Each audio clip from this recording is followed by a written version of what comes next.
Okay, thank you. How are you? Nice live shot. Good to see all of you. Happy Friday. It's great to be back with you. I want to provide an update on President Trump's actions in the wake of the catastrophic air collision that tragically claimed the lives of 67 people at Reagan National Airport on Wednesday night. Everyone in this White House continues to mourn the victims and keep their friends and families in our thoughts and prayers during this unimaginable time. First, within moments of the collision, the president and his newly appointed team were in immediate communication. The president was briefed on Wednesday evening following the crash, again on Thursday morning, and he has continued to receive updates as recovery efforts continue on the ground. The president, as you know, took time to address the nation yesterday afternoon. To deliver accountability, President Trump swiftly signed a memorandum directing an immediate assessment of the Federal Aviation Administration to ensure the federal government is maintaining the highest personnel and policy aviation safety standards. The memorandum directs the Secretary of Transportation and the FAA Administrator to immediately review all hiring decisions and changes to safety protocols made during the prior 4 years, and to take all necessary corrective actions to achieve uncompromised aviation safety. The review will include a comprehensive assessment and reversal of any deterioration in hiring standards and aviation safety standards and protocols during the previous administration. Aviation safety was addressed by President Trump before this tragic collision even took place. On his second day in office, the president signed a memorandum to immediately stop Biden DEI hiring programs and return to non-discriminatory, merit-based hiring. And in 2018, during President Trump's first term, the Department of Transportation announced it would put an end, at that time, to use the biological questionnaire that was introduced by the Obama administration, which punished skilled applicants. President Trump has long led on the issue of aviation safety, and he will continue to do so. He will continue to deliver on the promises he made to the American people at record speed. The Senate has already confirmed 8 of President Trump's exceptional cabinet nominees, including most recently Transportation Secretary Sean Duffy, as you of course know, EPA Secretary Lee Zeldin, and Interior Secretary Doug Burgum, who is scheduled to be sworn in later today. We expect the Senate to continue quickly confirming the remainder of President Trump's well-qualified nominees in the days ahead. Earlier this week in the East Room, the president proudly signed the Laken-Riley Act into law, surrounded by Laken's loving parents and sister. This common-sense bipartisan law mandates the federal detention of illegal aliens who are accused of theft, burglary, assaulting a law enforcement officer, and any crime that causes death or serious bodily injury, like the animal who murdered Laken-Riley in cold blood. This was the first piece of legislation President Trump proudly signed as the 47th President of the United States, and it will guarantee that Laken did not die in vain. As Laken's mother, Allison, tearfully said during the signing event, President Trump said he would secure our borders and that he would never forget about Laken, and he hasn't. He's a man of his word, and we trust that he will fight for the American people. Those are the words of Laken's mother, and we will never forget them. So to help lock up even more criminal illegal aliens, President Trump signed a memorandum this week to detain them at Guantanamo Bay. This action will expand the Migrant Operations Center at Naval Station Guantanamo Bay to full capacity to provide critical extra detention space for high-priority criminal illegals. Our brave ICE agents continue to arrest more and more of these types of individuals every day in communities across our country. And I have more updates for you. On January 27, 2025, ICE Chicago arrested a citizen of Guatemala who has been convicted of solicitation to meet a child, disturbing, and sentenced to 24 months probation. On January 28, 2025, ICE Atlanta arrested a citizen of South Korea who has been convicted of 9 counts of possession or control of material depicting minors in sexually explicit conduct. On January 28th, ICE New York arrested a Mexican national previously charged by the state of New York for attempted murder and possession of a weapon and assault. And on January 28th, ICE Philly arrested a citizen of Mexico who has been convicted of possession of child pornography. Our message is simple. If you are a criminal, illegal alien, you will be arrested and deported. On another important matter, the nation's report card was released this week, and the news is not good. It showed that U.S. students had record low reading comprehension scores last year. It's National School Choice Week, and in part of the president's commitment to education, he just left a roundtable in the Roosevelt Room focused on this issue with leaders from across the country. The national report card showed that 70% of 8th graders were below proficient in reading, and 40% of 4th graders did not even meet the basic reading levels. This is completely unacceptable to the president, and he continues to take aggressive actions to address this education problem in our country. He signed an executive order this week prohibiting federal funding of the indoctrination of our children, including radical gender ideology and critical race theory in the classroom. The president believes American education should focus on cultivating patriotic citizens who are ready for the workforce. And this action will help get schools back on track and defend fundamental parental rights in education. The president also signed a school choice executive order expanding educational freedom and opportunity for families. And in lighter news, but in exciting news, after announcing our briefing room changes on Wednesday, this White House has received more than 10,000 submissions from individuals across the country who are eager to join all of you. We might have to make this room a little bit bigger to do that, who want to participate in our new media seat at a future briefing. So in this seat today, we have the Ruthless Podcast. They humbly started by entertaining small audiences on Capitol Hill, but after 4 years, this program has become one of the most influential podcasts in America. They previously reached #1 on the charts and earned over 25 million downloads as they deliver political news with a humorous touch. The hosts are Josh Holmes, Michael Duncan, Comfortably Smug, and the man joining us today, John Ashbrook.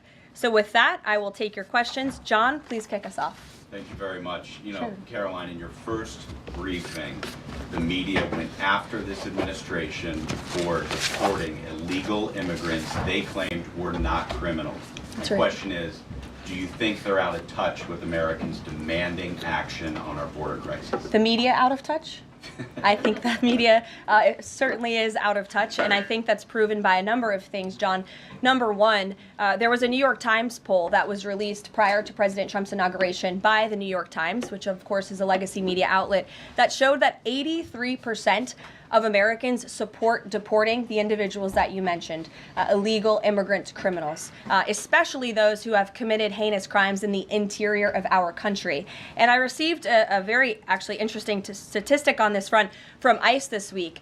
97% of the deportations that this administration has made thus far are of individuals who had a removal order from the previous administration, but were never removed from the interior of our country. So this shows that the previous administration was actually defying our laws, and all this administration is doing is simply following the laws, the immigration laws of this great country. Thanks for the question, John. Anything else? No, that's it. Okay, great.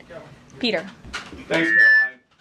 If President Trump is telling us that air traffic control towers are staffed with unqualified controllers, these DEI hires who never should have been brought on, then it's not safe to fly commercially, is it?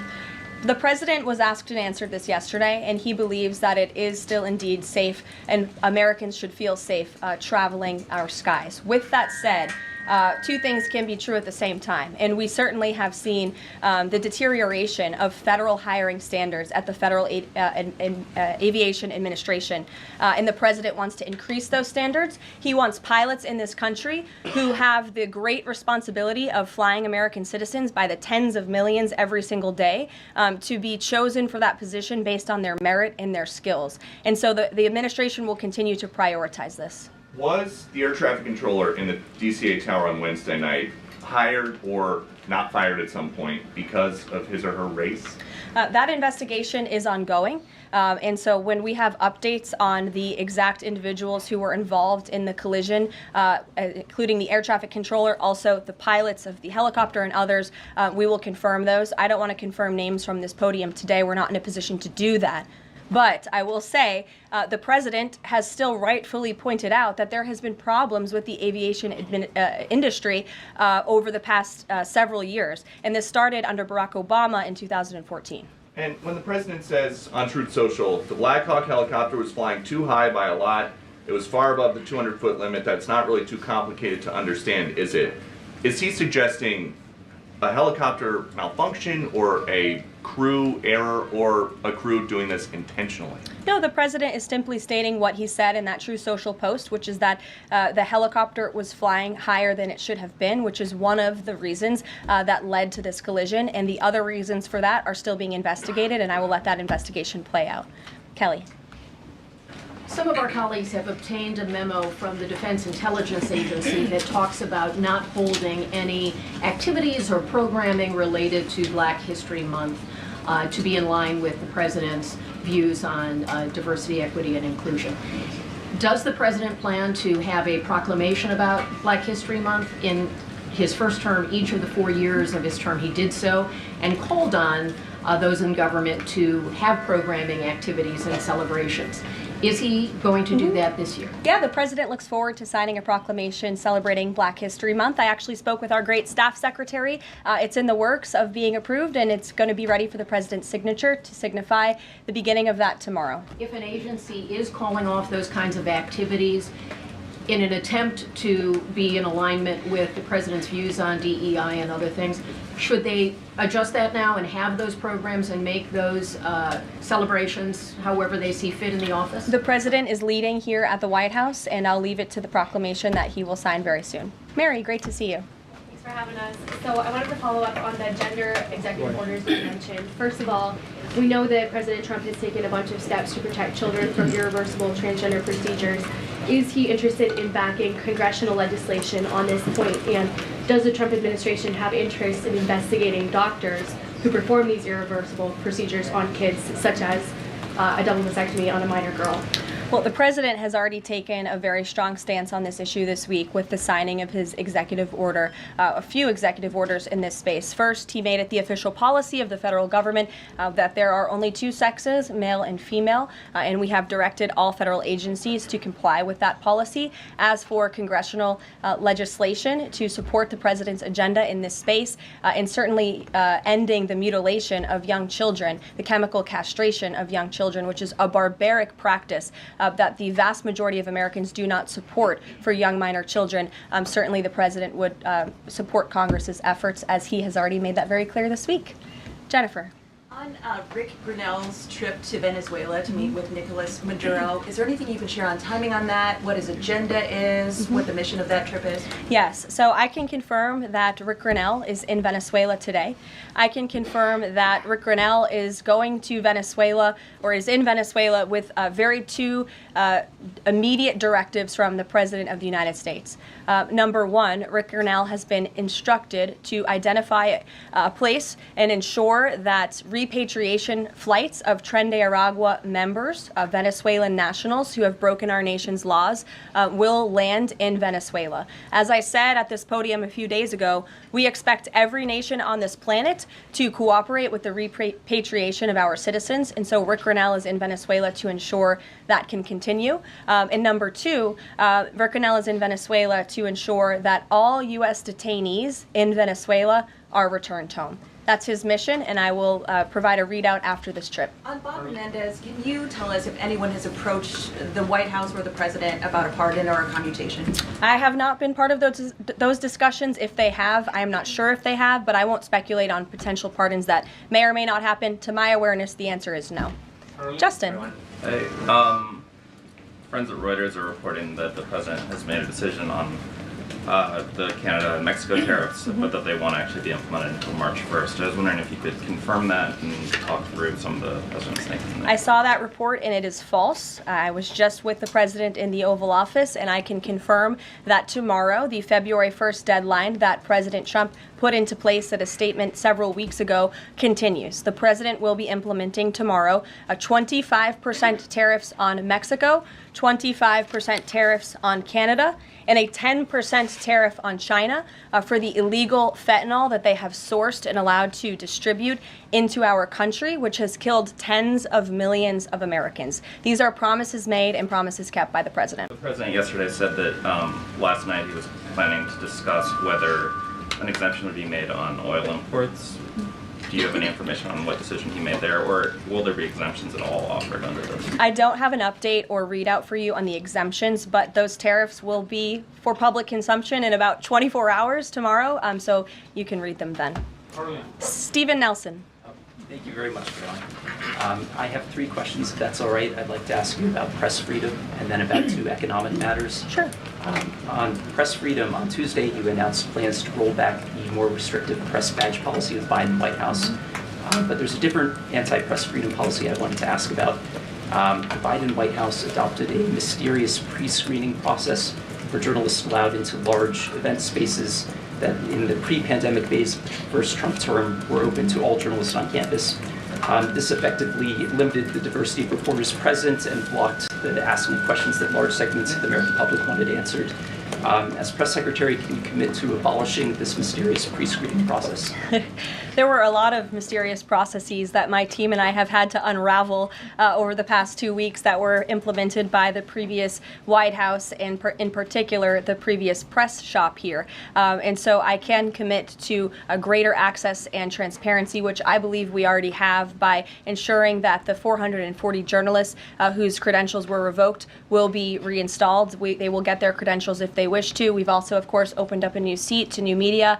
And as far as open press events here at the White House, if we tell you it's open press, it's open press. So just to confirm, this pre-screening thing is something you're aware of and you'll work to undo to the maximum extent possible. When we say something is open press, it will mean it's open press. There's 2 economic matters, and I can just ask them both at once for Sure. you. In New York City, Governor Hochul's congestion pricing went into effect this month. Vehicles that drive through parts of Manhattan have to pay a $9 toll. President Trump has made clear his opposition. He said that it's, quote, the most progressive tax known to womankind. Will the administration be trying to block this? And the second question is, millions and maybe tens of millions of Americans who voted for President Trump were excited about his plans to do away with taxes on tips, overtime, and Social Security benefits. But there's uncertainty about the timing of this. So can you clarify for them when this is going to happen? And does President Trump want this to be in the first, all 3 of those in the first batch of legislation early this year? Well, to answer your question in one swoop, I will say that President Trump is committed to lowering taxes for Americans, cutting taxes for Americans. As for congestion pricing in New York, I do know that the president spoke with Governor Hochul about that. I don't have any, actions, so to speak, to read out for you on that issue today. Number 2, when it comes to no taxes on tips and Social Security, the president has made it very clear to our allies on Capitol Hill that is a critical piece of this reconciliation package, and he expects that his tax cuts from 2017, which put a lot more money back into the American people's pockets, those must be implemented, and no tax on tips. The president is intent on delivering on that promise, and he will get it done. And overtime also as part of reconciliation? Yes. Sure. Thanks, Caroline. Can you guarantee that those tariffs won't increase prices for Americans, including at the gas pump and the grocery store? I think Americans who are concerned about increased prices should look at what President Trump did in his first term. He effectively implemented tariffs, and the average inflation rate during the first Trump administration was 1.9%. In fact, when President Trump left office, it was 1.4%. So President Trump is going to do everything he possibly can to cut the inflation crisis that the previous administration imposed on the American people, and he will continue to effectively utilize tariffs. If those tariffs do increase prices for Americans, will the administration reverse them? That's a hypothetical question, and the president is intent on ensuring that he effectively implements tariffs while cutting inflation and costs for the American people. And, the media has this way of just looking at everything in a microscope rather than looking at the whole of government economic approach that this president is taking. He will effectively implement tariffs. He's also, as I just answered from Stephen's question, question, committed to tax cuts. He's also clearly committed, as evidenced by his executive orders, to unleashing the might of our energy industry, which we know will eventually drive down inflation. And all the other economic measures that this president has made will have a Trump incoming economic boom, just like we saw in our first term. And has the White House Sure. found any? Fox Business, yes. Yeah, Go ahead. keep that going. You're welcome. Justin Trudeau, the Canadian Prime Minister, said today that if the U.S. imposes tariffs, he will respond and he will not relent until the tariffs are removed. Are we seeing the start of a trade war with Canada? I don't think so. I think the president is going to implement those tariffs tomorrow, and he will respond to Mr. Trudeau's comments in due time, I am sure. What type of things have to happen? What does the administration need to see in order to avoid those tariffs? Well, the tariffs are incoming tomorrow on Canada, and the reason for that is because both Canada and Mexico have allowed an unprecedented invasion of illegal fentanyl that is killing American citizens and also illegal immigrants into our country. In fact, I have more language for you right here. Canada, Mexico, and China, which, as I mentioned, President Trump will implement a 10% tariff on China, have all enabled illegal drugs to pour into America. The amount of fentanyl that has been seized at the southern border in the last 2 years alone has the potential to kill tens of millions of Americans. And so the president is intent on doing this, and I think Justin Trudeau would be wise to talk to President Trump directly before pushing outlandish comments like that to the media. If I may, one more. Yes, Lindsay. Go back to the plane crash for just 1 second. You're interrupting your colleague, but sure. Sorry, I thought you called on me. I called on Lindsay. The president this morning said the Black Hawk helicopter was flying too high. I'm wondering if he's basing that on what he learned from investigators, and if you could offer a little bit more of a window into how he is keeping abreast of this investigation. Sure. Is the NTSB briefing him separately? Is he meeting in the Situation Room? You just sort of offer a window into that. Yeah, the president based that statement on truth, because it is truth and it's fact, and it was relayed to him by the authorities who are overseeing the investigation into this horrific plane collision. And the president, as I said in my opening remarks, continues to be briefed on the collision by everybody across his cabinet, the Secretary of Transportation, the Secretary of Defense, the NTSB, who the commissioner there was in the Oval Office with him yesterday. Lindsay. Lindsay, go ahead. Lindsay, go ahead. Thank you. In recent days, the CIA actually revealed that they do also believe that COVID-19 was from a lab leak in Wuhan, China.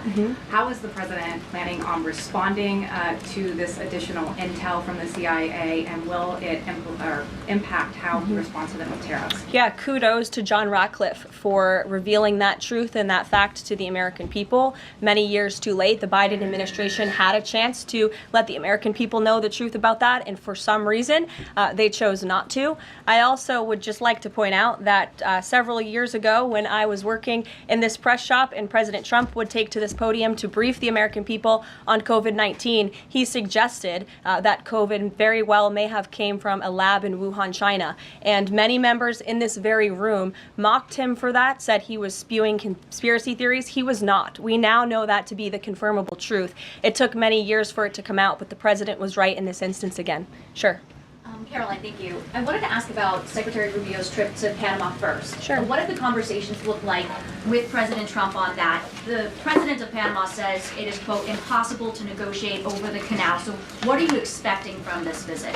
So I have not been present for Secretary Rubio's conversations with President Trump about the Panama Canal. I have been present for President Trump's own thoughts on the Panama Canal, and you've all seen them as well in his public statements that he has shown. He believes it's unacceptable that the canal is essentially run by the Chinese Communist Party. If you look at both ends of the canal, massive Chinese Communist Party linked companies run the canal. That's unfair to the American people, many of whom lost their lives many years ago building this canal. The American taxpayers are paying millions of dollars for the canal, and the president believes it's in our national interest as a nation for Secretary Rubio to go there and begin these discussions, and that's exactly why he's doing that. Sure. Thank you very much, Caroline. Is the United States in the process of pulling out of Syria militarily? Because the president wanted to do that in his first term as well, and he had a lot of pushback from the Pentagon and Congress. And based on what he said yesterday, is he considering doing that in a short time? The president was asked and answered this question yesterday, and he, as the commander-in-chief of the United States military, reserves the right to review troop deployments overseas at any point in time. Is that a topic right now? Yes. Thank you. Two questions. So we now know that the staffing was not normal at the air traffic tower, and so with the government freezing the hiring of new federal workers and offering buyouts, are you not afraid that more incidents of different kind could happen with less staffing in different agencies? Well, the president is intent on ensuring that we are increasing staffing at these agencies, and that's why he signed a very strong executive order on his second day in office, immediately terminating DEI hiring practices at the FAA. He also, following the tragic crash, as you all know, in the Oval Office yesterday, signed a memorandum directing an immediate assessment of the FAA to ensure the federal government is maintaining the highest personnel and aviation safety standards.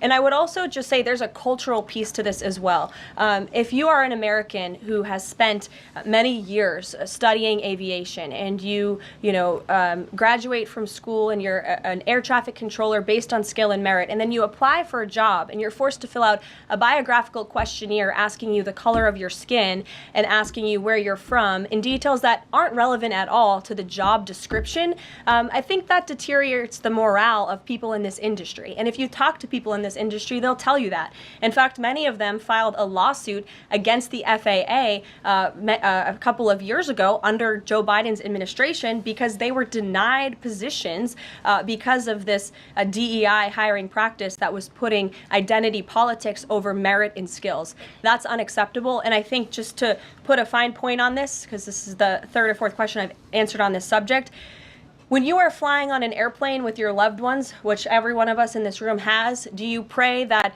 your plane lands safely and gets you to your destination, or do you pray that the pilot has a certain skin color? I think we all know the answer to that question, and as President Trump said yesterday, it's common sense. Rob Crilly. Yeah, I'd just like to follow up on that last question, actually. Has there been any sort of assurance from the FAA that they will immediately improve staffing levels, given the reports of not normal staffing levels on Wednesday? Oh, absolutely. You had Secretary Duffy here yesterday at the White House at this podium saying that he is on it, and we can all trust that he definitely will be. John Decker.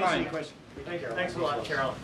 You followed me, right? Yes, I did. Thank you very much. As long as your name's still John Decker. It is, absolutely. Thank you. The president's meeting today with the founder and CEO of NVIDIA. What is that meeting concerning, and who sought that meeting? I don't have details on this. It's a private meeting. It will take place at 2:30 p.m. I'll try to get there in time, and I can let you know after. How's that? On Guantanamo Bay, can you give more details about setting up that detention facility at Gitmo? How will that come about? What's the timing in terms of standing it up? And of course, this has happened before during the Clinton administration. Yeah, that's right. Detainees of Cuban and Haitian descent were both detained at Guantanamo. Are you looking at that model in setting up this detention facility? Secretary Hegseth, I believe, was on television this morning answering this question, and he said that the Department of Defense is already on it. He has directed his agency to ensure that Gitmo is increasing their capacity for beds, and that's exactly what President Trump's executive order did. It directed Secretary Hegseth and also Secretary Noem to expand the Migrant Operations Center at the Naval Station to provide for this extra detention space. And as Secretary Hegseth confirmed this morning, that operation is underway. Sure. Caroline, on the tariffs, can you clarify whether those will actually be going into effect tomorrow, or whether there might be some lead time? Yes. And are those, they will be going into effect tomorrow? Correct. And are those meant to be in place long term, or is there a scenario in which Canada, Mexico, and China can offer concessions and then they would be removed? At this point, the president has made it very clear those tariffs are going to be implemented and in effect. If the president at any time decides to roll back those tariffs, I'll leave it to him to make that decision. But starting tomorrow, those tariffs will be in place. Sure. Thanks, Caroline. Yes. Can you confirm a report by our friends at the Daily Mail that the British Prime Minister Keir Starmer is going to be visiting the White House in February? And also, if I may, do you have any more details on Netanyahu's visit here next week? Sure. I have not seen that report about the Prime Minister. I can go check back with our friends at the National Security Council and get back to you on that. I can confirm that Prime Minister Netanyahu will be here on Tuesday, February 4th, for a working meeting and visit with the President. And I'm sure you will all be here, very excited to cover that visit. Sure. Daniel. Thank you, Caroline. You're welcome. Back on the Guantanamo Bay subject, specifically, obviously, why does the president feel like that's the best location or a good location to make sure that Americans are safe from violent, illegal migrant crime? Well, it's a really good question, and the memorandum that he signed, the order that he signed, builds on his previous executive actions, obviously, to secure our southern border and deport illegal criminals from the interior of our country. We know that we have an issue with detention space here in the interior, which is a big reason why Congress needs to pass this reconciliation package as quickly as possible to ensure that DHS and ICE have the funding they need to detain these individuals, that the administration is very swiftly rounding up and deporting, arresting and deporting these illegal immigrant criminals. And so the president feels it's an appropriate place. Taxpayers are already funding it. The space is there. Why not use it? And the Secretary of Defense, as I said, is working on that as we speak. Sure. Yes. Thank you so much for having me here and answering a question. So I want to talk more about the success that ICE is having finding these violent criminal aliens, some of them being sexual predators. But my friend Ben Bergholm reports that the Chicago mayor and the Illinois governor are preventing ICE agents from going into jails and prisons to enforce detainers against illegal aliens. In Maryland, the Attorney General has also put out a memo hindering local police cooperation with ICE. Does the administration have any comment on leftist state and local officials defying ICE and Trump's deportation efforts? Yeah, I think it's very interesting that Democrat officials in these cities who have been completely overrun and overwhelmed by illegal immigrant criminals would refuse support and help to cure this problem that has especially taken over their cities. I guess they don't want to admit they've been wrong with their sanctuary city policies. I'm not sure. You'll have to ask them about their intentions. But they would be very wise to comply with this administration, because this administration is hell-bent on enforcing our nation's immigration laws. And this administration will continue to arrest and detain and deport illegal migrant criminals. And what we won't do is defy our nation's immigration laws like the previous administration, who had these orders of removal on illegal immigrants across the country and were refusing to execute on them. We will continue to remove illegal criminals from our nation's interior. Are these sanctuary city leaders, are they violating the law? I would certainly think so. I'd have to check back on which specific law they're violating, but certainly if they're not enforcing our nation's immigration law, sounds like they are breaking the law. And I would also add that their constituents don't approve of that. You've seen residents in Chicago show up at their city council meetings infuriated with their leadership in that city because they are working very hard to provide for their families. They want public safety and law and order, and their officials have abandoned those very basic American principles in these cities. And the American people want law and order. It's, again, an overwhelmingly popular policy to deport illegal criminals from our nation's interior, and this administration will continue to affect that goal. Sure. A question on Colombia.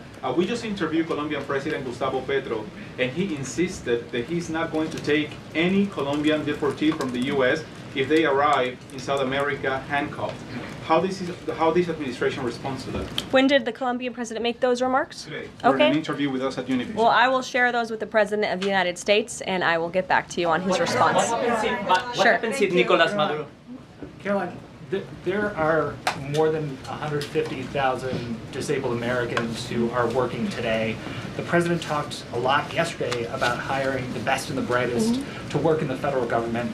Safety aside, does he believe that disabled people do have a place to work in the federal government? And does he also support the current protections for disabled people working in the private sector as well? The president has made it very clear that this is a common sense solution to solving some of the problems that we have seen at the Federal Aviation Administration, and also when it comes to many of the federal agencies across our government. People should not be hired based on their disabilities, based on their skin color, their gender, their race. None of that matters. What matters to this president and this administration is how well you can do your job, and the American people agree with that sentiment. So it's about competence, skill, and merit. And so the president is focused on ensuring that the most competent individuals, the best and the brightest in this country, are in positions in this federal government, especially when it comes to public safety. Can't overemphasize the importance of those jobs. Sure. So as follow-up on her question before, President Trump is holding China accountable on fentanyl by ramping up tariffs. So how is President Trump planning to hold China accountable on COVID origins? I haven't spoken to the president about the COVID origins specifically in regards to any actions he may or may not take when it comes to China. But as I have previewed quite a few times today, he will be implementing a 10% tariff on China tomorrow. Sure. Hi. Has the president made up his mind about a timeline for tariffs on the EU? No, he has not. Will it be a one-size-fit-all, or will it be differentiated among the governments? I won't get ahead of the president on tariffs when it comes to the European Union. What I can tell you, again, is that the president will be implementing 25% on Canada, 25% on Mexico, 10% on China tomorrow for the reasons that I have repeatedly laid out in this briefing. Newsmax, go ahead. Yes. Thank you so much. No, the gentleman behind you. James Rose. Yes, James. Thank you. Thank you, Caroline. Two quick questions on foreign policy, and then one very long and tedious and ponderous Rosen question thereafter. First, on Iran, we've heard very little about the president's forthcoming Iran policy besides his determination to prevent that nation from achieving a nuclear weapons capability. Is it the president's objective, short of the use of U.S. military force, to use the broad array of his powers to try to hasten the end of the Iranian regime? I think the president has actually made his position on Iran very clear, and he made that clear when there were the negotiations about the ceasefire, which we know obviously is now in place, and the deadline on that ceasefire has continued. He said that Hamas and Iranian-backed terrorists would have hell to pay if that ceasefire didn't move forward, and then quickly thereafter it did. I also do have news on the hostage front, which I'm very surprised nobody asked about this because it is big news story, and the White House applauds the release of 8 additional hostages from Hamas captivity, thanks to the ceasefire deal secured by President Trump. 3 Israeli and 5 Thai nationals are being reunited with their families and their loved ones after being held in unspeakable conditions for over 15 months. And the president remains committed to the release of all remaining hostages, and they should have never been taken by the brutal terrorist group Hamas in the first place. And I think President Trump's working meeting with the Israeli Prime Minister next week emphasizes his continued support for Israel and ensuring that brutal terrorists in that region have hell to pay. Sure. Can I just finish the other 2 questions? Sure. I know you want the long, ponderous Rosen.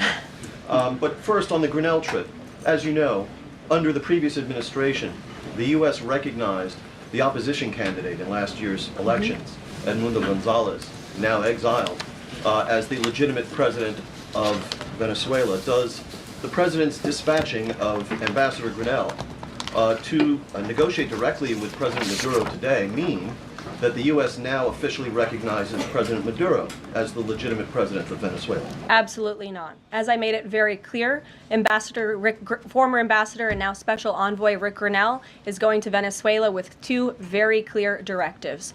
Make sure that Tren de Aragua members, of which there are 400 currently in custody, are repatriated back to Venezuela, and that all United States detainees return home. Thank you very much, guys. Just on the president's use of language in this room yesterday, Sure. and without seeking to cast myself as some kind of moral exemplar because it's rather late in the day to try. Nonetheless, this was an event yesterday that began with a moment of silence for the victims of the air crash and the president's own invocation of, quote, a loving God. And then he uncorked that expletive to insult a former cabinet officer. It was the same expletive that I saw him use in the East Room in 2020 when he famously held up the Trump acquitted headline. My question is, if you could shed any light for us on how the president perceives his use of public profanity, which is a practice that certainly sets him apart from all of his predecessors. Does he regard it as an effective communications device, part of his appeal, or is it something that he lapses into inadvertently, perhaps in times of frustration and later regrets? I think one of the things that the American people love most about this president is that he often says what they are thinking, but sometimes lack the courage to say themselves. And I think yesterday at this podium, you heard President Trump express great frustration, perhaps even anger, with the previous administration's policies, many of which have led to the crises that our country is currently facing and that this president is focused on fixing. Thank you guys very much. Have a great weekend. We'll see you next week.